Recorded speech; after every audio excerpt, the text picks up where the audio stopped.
Yang pertama, prinsip yang pertama yaitu kembali kepada Al-Quran dan As-Sunnah As-Sahihah. Apa juga permasalahan yang kita hadapi dalam kehidupan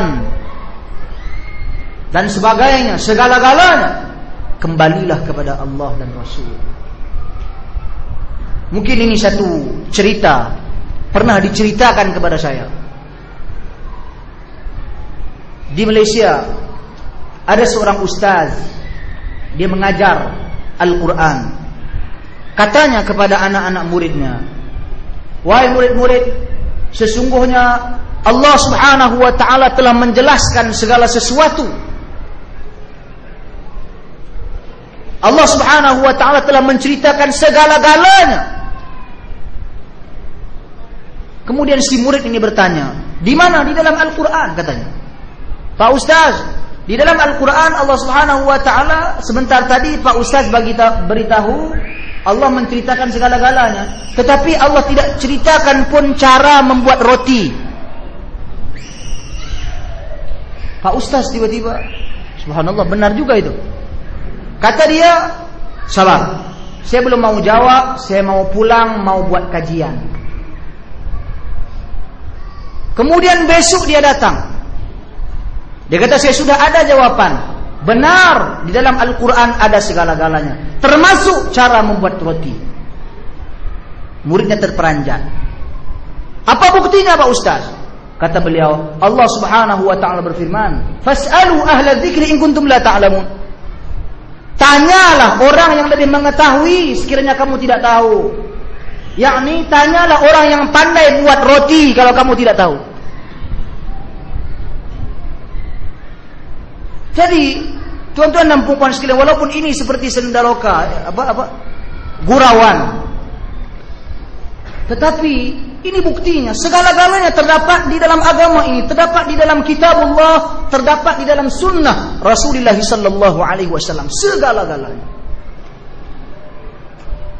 Jadi kita tidak perlu mengasingkan kerjaya kita, kehendak kita dengan agama kita, tidak perlu. Itu yang pertama, kembali kepada Al-Quran dan As-Sunnah As-Sahihah. Yang kedua, pengembalian kita kepada Al-Quran dan As-Sunnah As-Sahihah mesti berasaskan kefahaman generasi salaf yang kita sebutkan tadi. Generasi mulia yang lebih memahami Al-Quran, lebih memahami hadis-hadis Nabi, berada di sisi Nabi ketika wahyu diturunkan. Kembali kepada pemahaman mereka. Ini manhaj yang penting. Itu yang kedua. Yang ketiga, saya ringkaskan ya. Yang ketiga, manhaj salaf. Yang ketiga yaitu kembali kepada para ulama. Yang mana para ulama ini yang disebutkan oleh Nabi sallallahu alaihi wasallam dalam hadis yang diriwayatkan oleh Abu Dawud, al-ulama warathatul anbiya wa innal anbiya lam yuwarithu dinaran wa dirhama wa innal warathul ilm, hingga ke akhir hadis. Para ulama itu mereka merupakan orang-orang yang mewarisi ilmu para nabi. Ulama yang sebenar-benar ulama, bukan juhala. Ulama yang cukup syarat-syaratnya. Fadilatul Syekh Abdus Salam Barjis rahimahullah, meninggal dunia sudah beliau. Dalam satu tulisan, bukan tulisan, syarahan beliau, tetapi telah dituliskan oleh muridnya, man humul ulama, siapakah ulama. Apa yang beliau sebutkan, ciri-ciri ulama, mereka mewarisi sesuatu yang datang dari Nabi. Jadi lihat, adakah si ulama ini mereka mencontohi Nabi untuk mengatakan beliau ulama. Kalau sekiranya beliau mengaku dirinya ulama, masyarakat berkata dia ulama, tetapi perbuatannya menyalahi Nabi sallallahu alaihi wasallam, dia bukan ulama. Ini jelas, ini konsep asas yang diberikan oleh Nabi sallallahu alaihi wasallam. Kemudian, tuan-tuan dan puan-puan sekalian, itu yang ketiga. Kembali kepada manhaj ataupun kembali kepada para ulama, ikut mereka. Dan yang keempat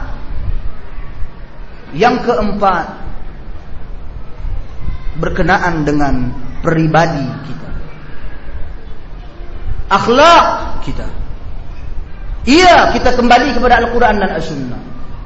Dengan yang kedua, kefahaman salaf, dengan petunjuk penjelasan para ulama. Dan yang keempat, lihat diri kita, sejauh mana kita mempraktikkan, mengamalkan apa yang telah kita fahami daripada salaf dan daripada para ulama. Ya ayyuhalladzina amanu lima taquluna ma la taf'alun. Wahai orang-orang yang beriman, mengapa kamu berkata sesuatu yang tidak pernah kamu lakukan? Kabura maqtan 'indallah. Ini merupakan satu kesombongan besar di sisi Allah Subhanahu wa taala.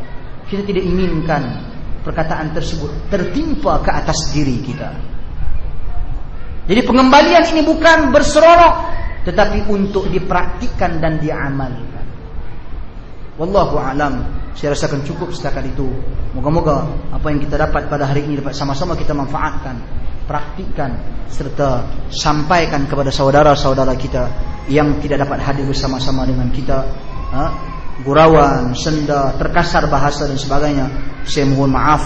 Moga tuan-tuan dan puan sekalian memahami apa yang saya sampaikan, walaupun dengan bahasa yang bercampur, broken Melayu Indonesia, ya. Wallahu a'lam. Assalamualaikum.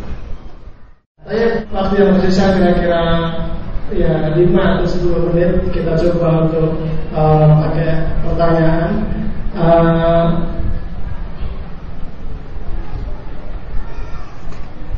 Cuman kalau misalnya waktu yang sempit ini kita untuk membaca pertanyaan kayaknya agak lama. Kalau mungkin ada yang nanya langsung, kami persilakan. Ya, Pak.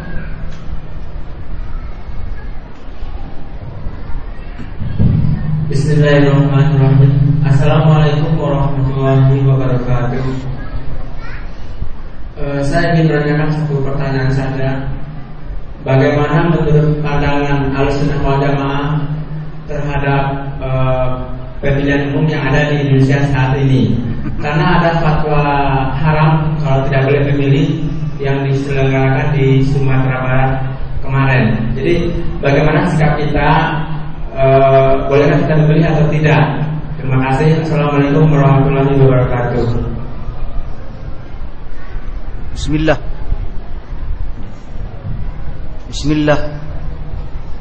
Salatu wassalamu ala Rasulillah, amma ba'd. Terima kasih atas pertanyaan.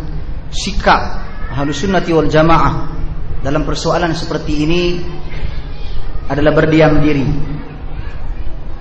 Sidang hadirin tuan-tuan dan puan-puan sekalian, kita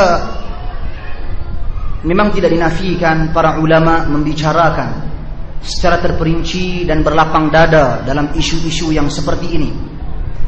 Akan tetapi zaman sekarang merupakan zaman fitnah. Perkataan-perkataan yang disampaikan oleh sebahagian manusia kadang-kadang disalahartikan. Jadi karena itu bukan saya ingin mau memberi jawaban ataupun tidak mau memberi jawaban, akan tetapi dalam suasana seperti ini sikap Ahlussunnati wal Jamaah adalah berdiam diri. Berdiam diri terlebih dahulu bukan berarti kita menghalalkan sesuatu ataupun mengharamkan sesuatu, tidak.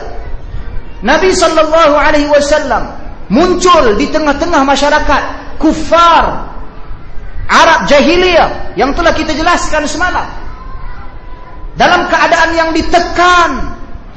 Apa yang Nabi sallallahu alaihi wasallam boleh lakukan kepada Bilal ibn Rabah, keluarga Ammar? Apa yang boleh Nabi lakukan?